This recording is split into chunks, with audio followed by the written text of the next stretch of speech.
Apple, బంగాళదుంప ముక్కలు కోసినప్పుడు వాటి కణాల్లో ఉన్న పాలీఫెనాల్స్ అనే పదార్థము, పాలీఫెనాల్స్ ఆక్సిడేజ్ అనే ఎంజైమ్స్ విడుదలవుతాయి.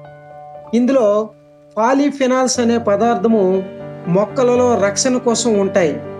ఇవి హైడ్రాక్సిఫెనాల్ రూపంలో ఉంటాయి. ఈ పాలీఫెనాల్స్ గాలిలో ఆక్సిజన్తో తెలియజరిపి ఓక్ వినోన్గా మారుతుంది.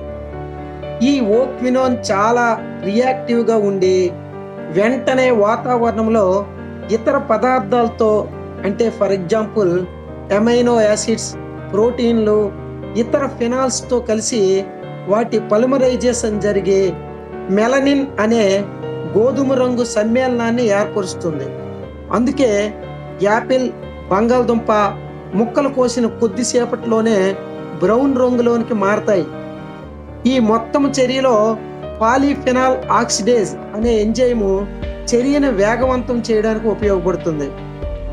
యాపిల్ పీసెస్ ఎందుకు బ్రౌన్ రంగులోకి మారతాయో తెలుసుకున్నారు కదా. ఇలాంటి సైన్స్కి సంబంధించిన అనేక విషయాలను తెలుసుకోవాలంటే మన ఛానల్ని సబ్స్క్రైబ్ చేసుకోండి.